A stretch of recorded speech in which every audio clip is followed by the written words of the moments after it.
How do you keep working in that situation when, like, you've just lost a bunch of your own friends and it's now your job to keep these guys going? I'm always very humbled by watching what these guys do. How much is that differentiation between being a psychologist and being a chaplain? Multiple deployments, years of experience. They've been through combat. And then you have an interesting cut of the younger generation that avoided all those years. Suicidal ideation, they saw horrible stuff, exposure therapy, trauma that's holding them back. A lot of these guys are suffering and don't necessarily know where to go. When you get to have that human in front of you and see them possibly leave your office at least a little bit better off than when they came in. Understand a world where they can't contact someone right away. Their mother would put up a different page of the Talmud in Korean on the fridge, and they would have to learn it. If we never put ourselves in that mindset of how we're going to build resolve and strength, and then you throw into it. Good evening. Great Citizens. down and out. Never surrender. He's done it. Famous victory. He's going to come back. Turn to glory.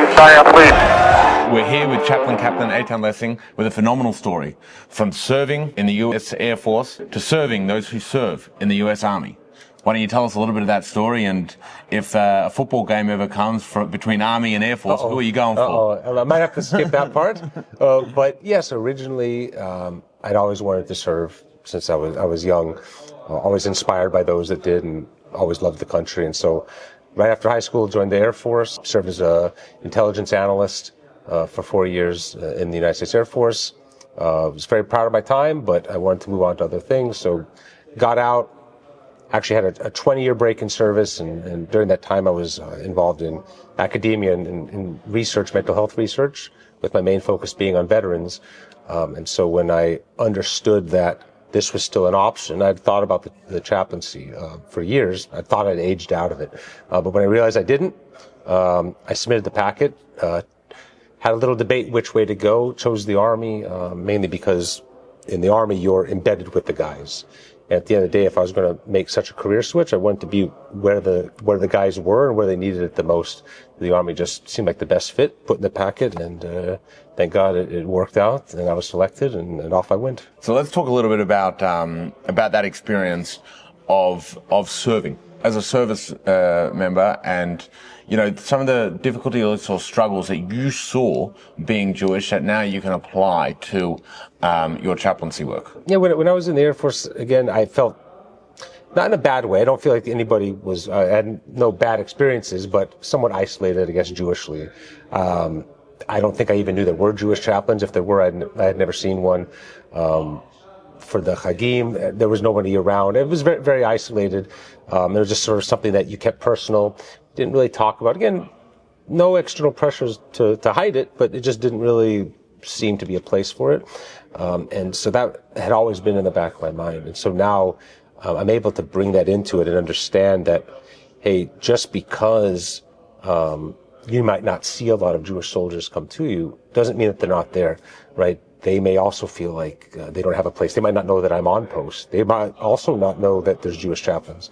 And so I'm able to sort of have that in the back of my mind that, hey, I need to go find them. I want to be for them what I didn't have. And what about some of the educational pieces, or some of the things that you learned that people who are serving experience that you might not understand if you come in just from being a rabbi that has a pulpit or something like that to the chaplaincy? Again, also I think a lot of it is just the day-to-day life stressors that you experience, especially as a young enlisted soldier or airman. Well, can you tell us a story, maybe one or two good ones of? So I was in the Air Force. We definitely had an easier life than, say, some of the infantry soldiers might have.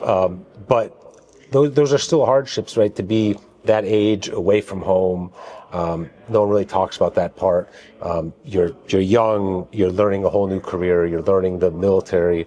You're in barracks that may or may not be up to standard. And even just those little life stressors can add on you when you already have a very high stress job.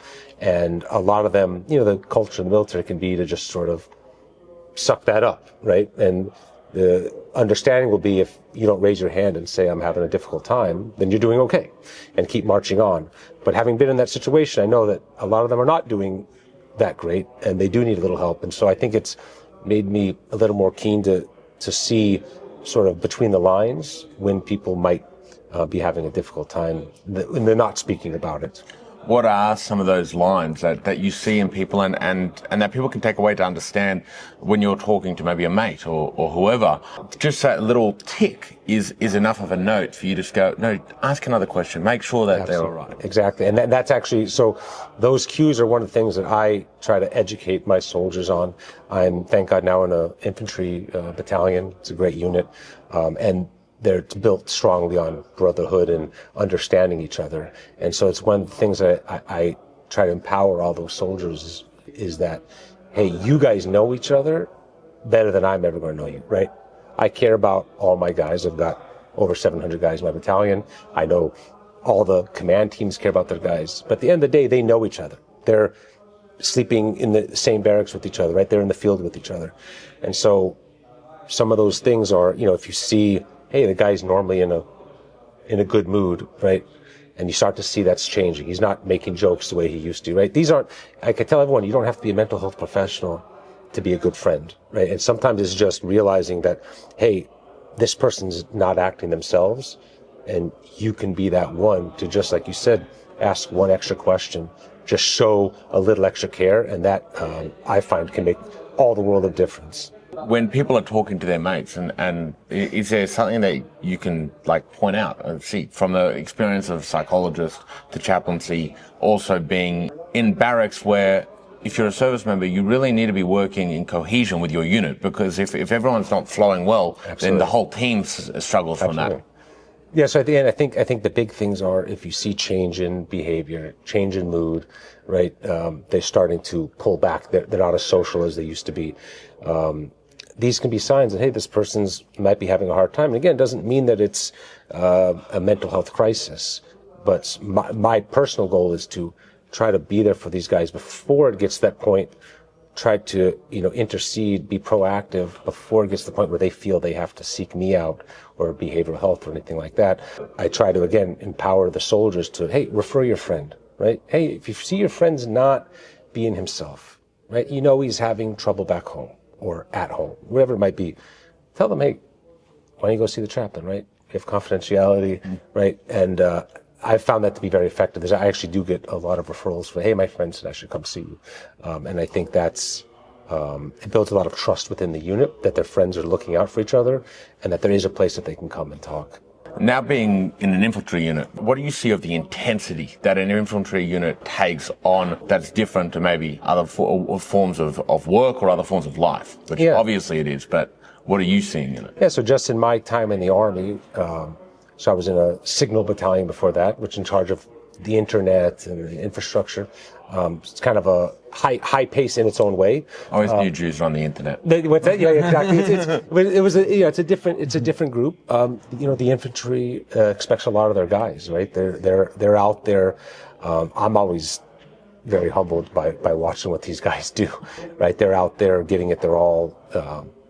They're sleeping on the ground. I'm out in the jungle, right? They're sleeping on the ground in the rain, and they're expected to perform, right? It is a life and death situation, that job, and so there is sort of a need at times to sort of just push those feelings down and push difficulties down because, hey, they still have a mission to do that's very important, and so I feel like, especially young guys, can get caught up in that sort of macho, like, hey, I don't need to talk about my feelings, right? I don't need to talk about what's going on, because that's just sort of the environment that it's in.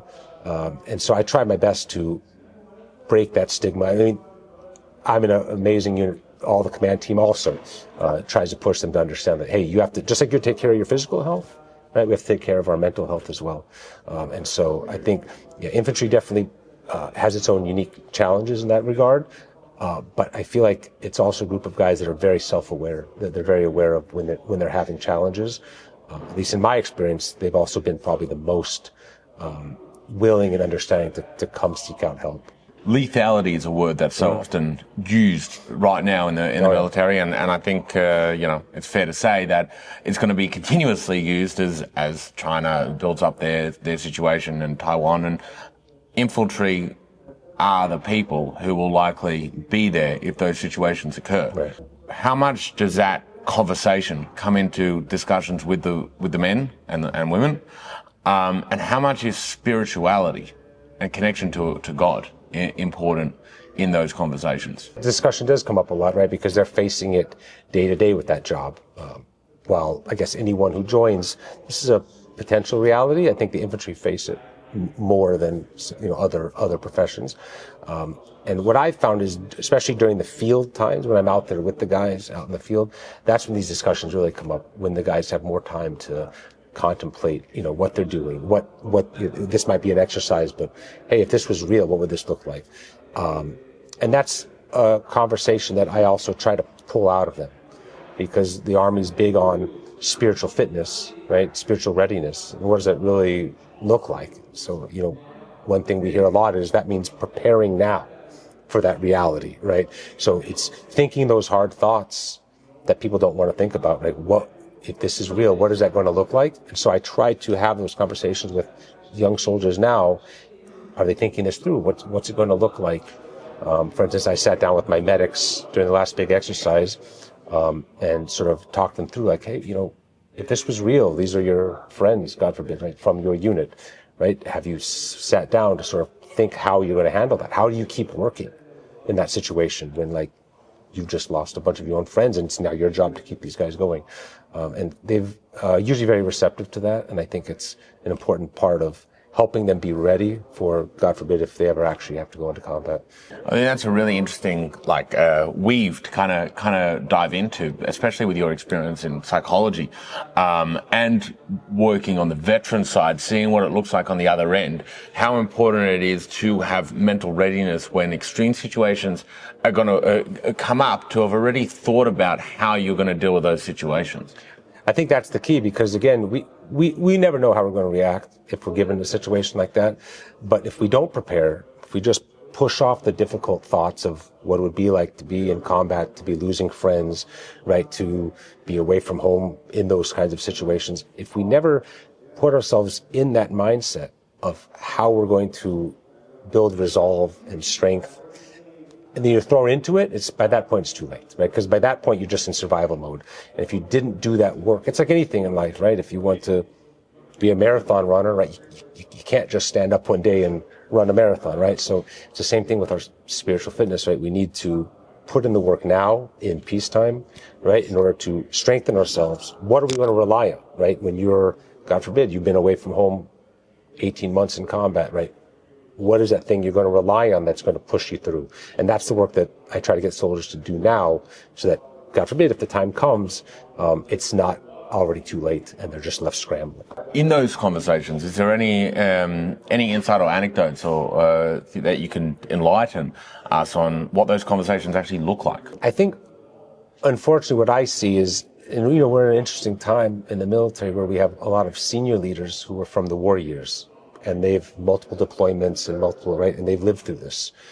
And then you have a whole younger generation that haven't experienced this yet. And so there's an interesting dichotomy between these two. So when you say the war years, what you mean? Iraq and Afghanistan, right? Yeah. So most of our senior leaders now in the battalion and brigade, these guys have multiple deployments, years of experience. They've been through combat, right? And then you have an interesting cut of the younger generation that avoided all those years, right? And so what I find is, when I talk to the older guys, they've developed these things over years. But the younger ones, what I find a lot of times is, unfortunately, they haven't really thought these things through yet. And so these are the first time, as I'm sort of guiding them through these thoughts, hey, how would you handle, you don't have a cell phone for 18 months, right? You can't reach home, but other than, right? So sometimes this is the first time I've really thought that through. And I think sometimes it's a difficult thing to think about. It's one thing to be excited about your job and be out there and doing what they do, but when the reality of what that would look like, and so that's, I wouldn't say I've seen necessarily an exact trend, but except other than most of them have not really taken the time to think that through. It's interesting you talk about the phones, because you got to the point in 2004 and a phone wasn't that big of a deal to not have, and it was kind of how did you meet your friends? You all went to the same square and caught up with each other. But nowadays, so much of this generation of everyone, not even a generational thing, are on their phones all the time and so connected and engrossed with the electronic world. But if a situation like that comes up, they won't be able to anymore. So would you say that that is something that you're seeing in the U.S. military, that conversation needs to be had more and developed? I know locally, our commanders were very aware of that, and that's one of the things they pushed out before any of our big, field exercises, where the guys aren't going to have their phone. That hey, this is a legitimate mental health concern. The older guys, we grew up without it, and yeah, we're also used to it, but we can go a few weeks. Right, it's not the end of the world. It's more of a like fuel. I have a cigarette. Yeah, it's like a long Shabbat. Right? Yeah. You have your phone. Okay, it's kind of a breather. But if you're 18, 19, you grew up in this world, you've always had your phone.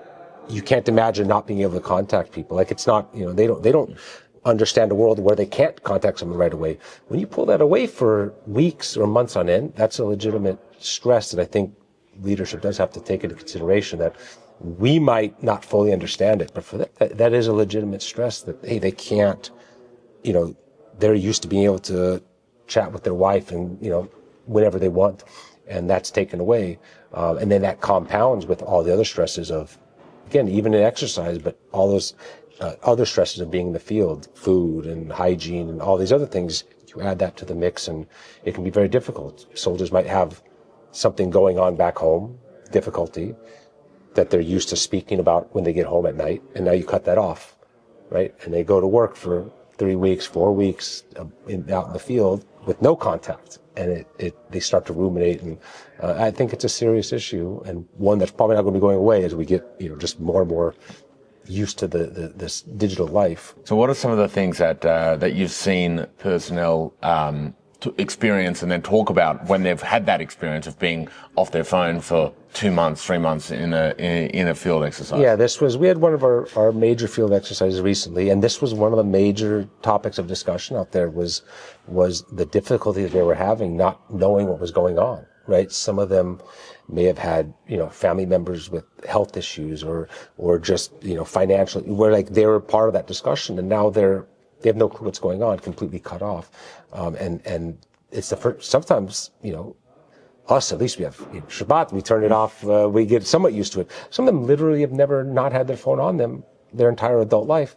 And this is that first experience. So I did see it's very stressful for them. It's very difficult for them. And they don't, not just the lack of communication, but also just the boredom. A lot of young people today don't know how to be bored, right? And when you're sitting out in the field for weeks on end, there's a lot of intense stuff, but there's also a lot of boredom, and some of them just don't know how to be bored anymore, right? Without having to be able to check something. And but on the flip side, on the benefit, you also see a lot of bonding in the situations that you might not see in garrison. Guys talking to each other, laughing, playing cards, right? Getting to know each other on a deeper level. And that's, at least for me, that's when I had my most meaningful counselings, was when we're out there and, hey, they've got nothing else to do but start to think about deeper questions, spirituality, these kinds of things. So in some ways, it's almost a healthy thing that they're getting to experience. I think something so. that a lot of other kids. They might disagree, but yeah. I think it's good because they contemplate, and some of these soldiers I know very well, just from in garrison on post. But when we're out in the field, like the depth of the conversations and the depth of their thoughts, they become much more receptive to spiritual talks and spirituality. Because they're looking for something. So what are some of the conversations that infantry kids are talking about today? It's, again, when we're in the field, which again, when I think was deep, was a lot of it was, hey, what does God think of what I'm doing? Hey, I'm looking for something. A lot of them grew up without any type of religious experience or connection, and they're looking for some purpose and understanding. And so that's what we see on the deeper level. Day-to-day counseling, it's the routine, right? You see a lot of work stress, a lot of relationship issues. Those are the sort of the main focus of the counselings I do. Are difficulty at work, adjusting to Army life and those kinds of things, and family issues, related to the Army or not. But in general, they're just 90% of the time it's just the same issues you'd see on the outside, right? It's a young 22-year-old married to a young 21-year-old, right? And there's going to be issues with that. The Army can compound that, right? The stresses sometimes, but those are the majority of the counselings I have are are regular life stuff, right? Soldiers are regular people, and they have the same issues. But that being said, you think about the age of marriage these days. It's definitely not 21, 22, but that does happen a lot in the military. Oh, yeah. So it's an interesting rabbit hole to go down. Why do you think that happens? That is very interesting. I hadn't really, that you do see more young marriages in the military. There's like the jokes in the military that you get, the benefits that come with, you get married, you're out of the barracks and you get a little extra money, that kind of stuff. But a lot of the soldiers I had, they were married, before the Army, young. So, maybe it's just a demographic that the Army attracts, kind of a more conservative, old-fashioned kind of mindset. Maybe that's why. But you do see more. It'd be an interesting statistic, but I think we do see more young marriages in the Army than in the civilian world. Let's jump back and talk a little bit about your time working with veterans and veteran mental health. Yeah. And many of them went through those wars and that great dark PTSD and really, if it's okay with you, go into that conversation of what the depths of that darkness looks like so that people can really relate and understand. Yeah, so I was on the research side, more than providing mental health care. We were doing research. In some ways that might be more interesting because you actually know not just anecdote, but the information. That's true. I mean, we didn't get to know them in depth the way, say, a clinician would get to know them. But I took a lot of pride in working with them because hadn't been a veteran myself. I didn't experience what they experienced, thank God, but I cared a lot about their experiences. And we did a lot of trauma research, and so they would tell their stories, and as they became interested in chaplaincy, is one of the things I would ask them is, hey, did you feel like you had somebody there? And long story short, more often times than not, I heard the same thing, that no, I didn't really feel like there was anyone at the time that I could open up to. And many of them voiced to me that they felt like had they had somebody, it would have made a big difference for them at the time. And so what I saw was most of these guys had been out for 6 years, 7 years, 10 years before really seeking any sort of help, which was very difficult for me because these are guys who served our country, right? They selflessly, right? They gave of themselves, they gave their best years, right? They saw horrible stuff, and then they suffered with it for something 5, 6 years, a decade, of really, really suffering, internally in ways that other people around them didn't necessarily understand. And for many of them, their life freezes, right, because of what they experience, unable to really do well in school or to really hold down a job because of this. And so I think it's important for people to understand that, people that experience those things, they might not be outwardly sort of cliche, but you might not see it, but a lot of these guys are suffering internally and don't necessarily know where to go. And again, a lot of them have that Army mindset of tough it out, right? I don't need to go get help. And so I saw a lot of that where guys would just wait until it was debilitating almost. What about on people who look to be successful and have come out of it really well and so on and so forth, but on the data, when they're actually having the real conversations that are maybe, anonymous, so they're able to actually say what they're feeling, have you seen that a lot of those people are also dealing with that struggle?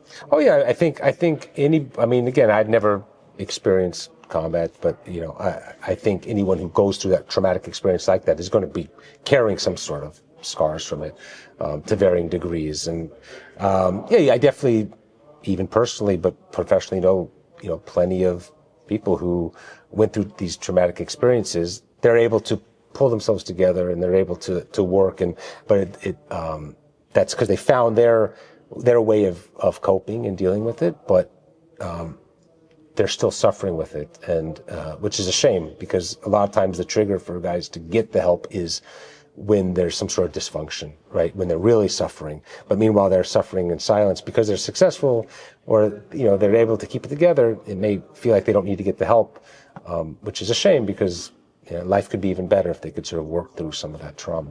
What are some of the outcomes that you found and discovered in that research and in your years that you found really interesting? Some of the stuff that they were working on was, exposure therapy, where they were, again, not a clinician, but what I witnessed, having them talk through and work through these traumatic experiences that they had. There were many subjects that I saw make pretty great improvements by just sitting with a trained clinician, psychologist, psychiatrist, and working through sort of what they experienced in that way, helping them to process it. And then, it's always going to be a part of them, but it's no longer this trauma that's holding them back from functioning. Any unique styles of mental health training? Like I know, for example, one of my friends was fought on October 7th, and quite an insane story. But the way that part of his psychology to deal with it, he had some like light flashing thing in front of his eyes and that kind of stuff. So I haven't dealt with it, but I know we have, like, the Army's will use EMDR, it's the eye movement. So what is that? It's I don't want to get too, because it's clinical. I don't want to get, I don't want to speak out of my realm. Oh, right. Okay. Fair enough. Yeah. But there, for instance, I know the Army will have on most posts a family life chaplain, which is also a trained therapist, and they are trained in that. So it's a good resource for when we do have soldiers, current soldiers who are having, some sort of signs of PTSD or post-traumatic stress, or there is a family life chaplain which we can send them to, which is great because they still maintain confidentiality and everything, but they're usually trained in EMDR as well, so it gives them a resource to sort of help the process. And there are soldiers that I've known that said it's worked wonders for them and really helped them start to work through that. So going from research where you have the opportunity to help, so many. One of the chaplains who retired a few years ago here at the conference, I remember when he was being thanked, he said, there's a famous quote: "Never in the field of human conflict was so much owed by so many to so few." In chaplaincy, it's so often, never has so much been owed by so few to so many. That's what it is. That means there's only a few people affected by so many, meaning that would mean only a few have been affected by a lot of people. Yeah. The question is basically that Churchill was a lot better linguist than us, but nonetheless, the question is, being in the chaplaincy, when you're doing research, you create an effect which can make a change to who knows how many people. Whereas in the chaplaincy, you're having a real personal impact and a personal effect. So, at what point did you decide that you want to have that change, and was that the reason for the change, or also, how much have you felt a difference in that change? It's actually interesting that you mentioned that, because that was a big part of it. Was I intellectually loved the research, and I loved knowing that in theory you maybe downstream it's having a big effect, but you didn't necessarily feel it on the individual level. And I cared a lot about the individual. Even when they would come in for research, I cared a lot about this person that's sitting in front of me as a person. And chaplaincy, when I saw that this was still an option, I realized, exactly like you said, you're working one-on-one with people. I get a lot more satisfaction out of that. When this is somebody that you see every day at work, and you can play either a small or large role in making their day a little bit better. I know it sounds kind of cliche, but I do have a lot of respect for, especially this day and age, anyone who joins the military, right? It's kind of a selfish time in history, right? So any of these young guys who could have done many things, right? They took time out of their life, raised the right hand, swore an oath, joined the Army, right? And they're being asked to do difficult things. I'm very big on, I would like them to at least be as happy as possible doing it, right? And so I get a lot of joy out of being able to be part of that. So it's definitely for me more fulfilling when you get to have that human in front of you, and see them possibly leave your office at least a little bit better off than when they came in. That is worth waking up in the morning. Being a chaplain, how much is that differentiation between being a psychologist to being a chaplain, and how much is being a psychologist helped you be a better chap? I think the psychology training paid off immensely, and that was one of the questions I had when I first came in. Was, hey, did all these years that I put into studying, am I just dumping all that for this different career? but the two are linked even more than I thought it would be. And it pays off because, number one, not everyone who comes in, right? Because they might come to you for a lot of different reasons. Some do want a spiritual component to their counseling. Some don't. And I think having that experience has allowed me to sort of meet the soldier where they're at. Like, we might have one view on the world, but that might not match their view on the world. At the end of the day, my goal is to help this soldier in whatever way I can. And so having that training has helped me a lot in understanding where this person's at. What do they need, right? Do they want spirituality? Or are they just looking to have someone listen? Or do they want to hear something else? And so that training has helped in that way, but also when more serious cases present themselves, at least I have had some experience in the lab working with that where I've been able to sort of notice, okay, this soldier might need a little more than I can provide him. What are some of the serious situations that come across your desk? There's, in the Army, unfortunately, there's a lot of suicidal ideation, and being able to recognize that it doesn't always manifest as a guy telling you that, right? Sometimes you have to read between the lines a little bit about what he's saying or what he's not saying. Is this something he's thinking about, right? Because, God forbid, what you don't want is to send someone out the door, and you didn't really get to that level with them. And so, suicidal ideation, serious. You'll have major depression, and then every now and then you'll see like a more serious, psychopathology, that starts to hint at itself. And so being able to recognize those things early and say, hey, I think you need more help than the chaplain can provide. Like, let's get you to behavioral health, right? Let's get you to a clinician, evaluate you, and like make sure that you're doing well.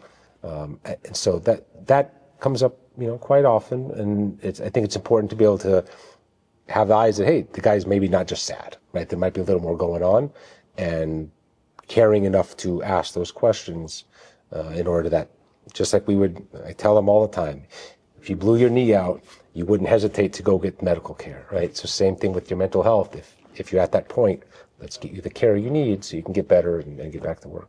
Let's jump a little bit to the Jewish side of the things. Let's talk about the shift of anti-Semitism and how Jewish soldiers have come to you to talk to you over the past couple of years and how that's shifted. If anything, I've seen maybe a resurgence in some Jewish pride. Soldiers and this has happened multiple times, I'll catch a soldier that I don't know in the PX with the kippah on. And usually I would know. If there's a soldier, how do I not know this guy? And this has happened several times where they've told me, well, I just started wearing it, right? Never worn one in my life, but I see what's going on, and they didn't know what else to do. And so they put a kippah on. And so maybe I do tend to want to see the positive in things, but that's what I've seen. If anything, I've seen a resurgence in interest, in wanting to learn some Torah, wanting to be, how do I, express myself Jewishly. So yeah, I've only seen positive outcomes from it, as far as what soldiers are coming to me with. But yeah.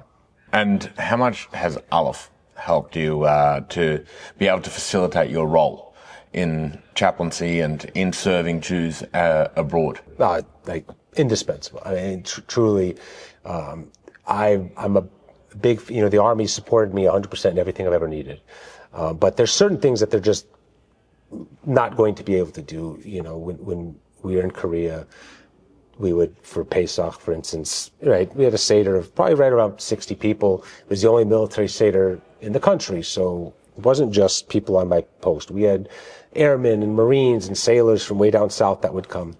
And they supported me in every way, right? The post did, right? Whatever I needed. But it was Aleph that really made it a Seder, right? Like, I remember that first year in Korea, we go to there you have to go to the post office to get stuff, and we must have had, 12 boxes, giant boxes, grape juice and Seder plates and shmuramatz and everything that we needed.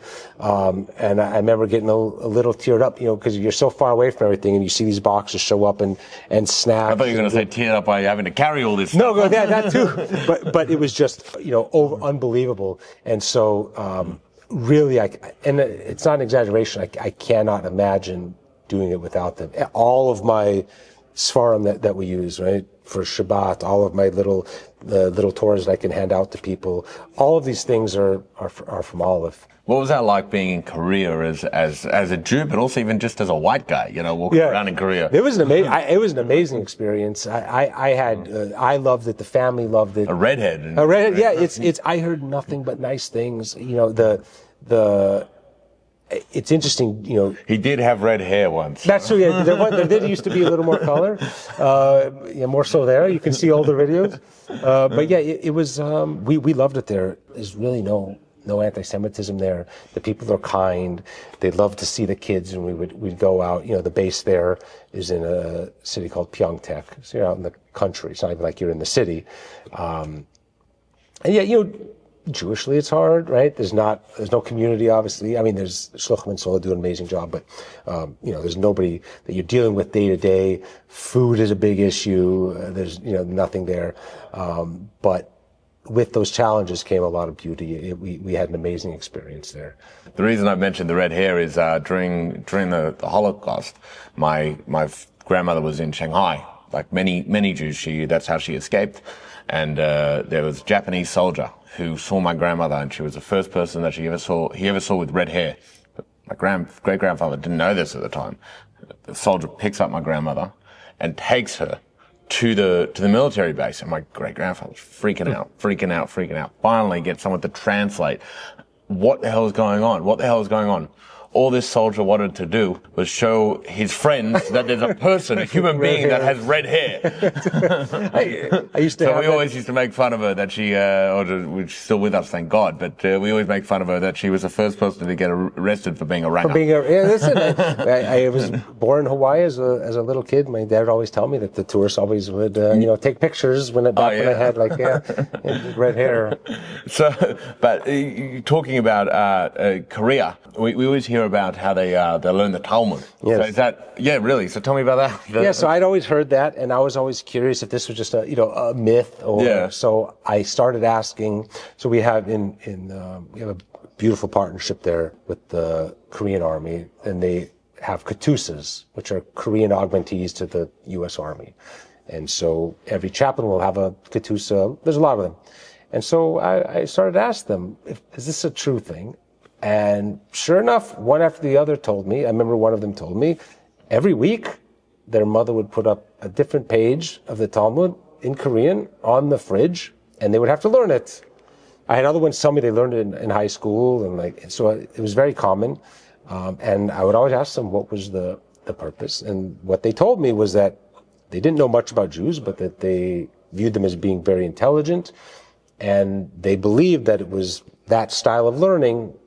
Because of the Gemara, that learning is what sort of led to that sort of intelligence. And so they would learn it, I guess, less for the content, but more for the style of learning.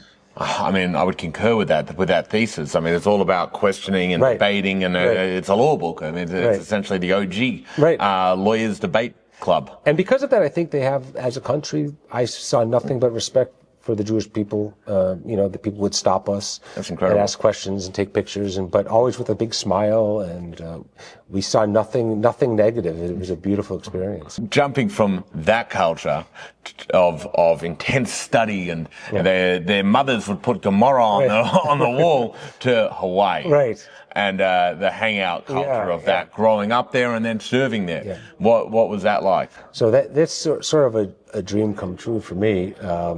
Because having been there, the 25th Infantry Division, sort of, it's like a local legend. So to be a part of that was always something in the back of my head. And so that was a dream to be able to come back there in any ways, just to let my family experience, but to come back in this capacity, to be able to help the soldiers of Hawaii, has been amazing. It's been, I love the place. I love the unit. I love the mission of what we're doing. I really couldn't ask for better. It's incredible. Do you guys have mandatory surf? Okay, fellas, quit hiding. Come on, let's go. Just can't take off. God damn it! Don't you think it's a little risky for R&R? If I say it's safe to surf this beach, Captain, it's safe to surf this Not mandatory, but my unit is very surf friendly. So like they do have like sometimes instead of regular PT, they'll have like some of the staff will do surf PT. All right, fine, I'll come. We'll So you come and hang out. Yeah, they have there's some good surf points that my battalion likes to go to. Up north. No shit, really? Yeah, we're only 15 minutes or so from Haleiwa, from the north. Oh yeah. So it's great surf. The wintertime, it's good surf. And yeah, I surfed up there. Yeah. Pretty good. Yeah. You survived? I remember Hawaii was the one place where they're like, oh yeah, Australian, we don't like you. I was like, never heard that before in my life. Yeah, it's they go, old days. and also like, you're Hawaiians, bro. Yeah. And they go, everyone who comes here is like, oh my God, Hawaii. You guys come and you're like, it is 100%. Yeah, it's all right. It is 100% true. It is 100% true. Every Australian that I ever saw come through, that's exactly what they do. It's nice, but we have Bondi. and you know what? They were right because I said the same bloody thing. You see? So there's a reason for it. Yeah. Every stereotype, there's a little bit of something. Right? There's a little bit. Truth to it. And the Koreans got it right with Talmud. Right, exactly. You guys got it right with the beaches. Yeah, exactly. So you concede then that we've got a bit nicer beaches. I don't, but I thought we could understand get it on camera. I can't. Listen, once you've been to Waikiki or Haleiwa, there's nothing like it. I'm a little biased, but Yeah. Well, I think we'll have to do a surf trip at both. that's See, good, maybe we'll do like a traveling video. I do a traveling We'll get them vlog. to fund it, and That's what it is, yeah. We'll do a all the great Jewish Yeah. surf spots. great idea. I'll just pitch it to Ellie I after. know a lot of great Jewish surf spots. The Hudson, Yeah. I don't know what to So getting back to the conversation. Yeah.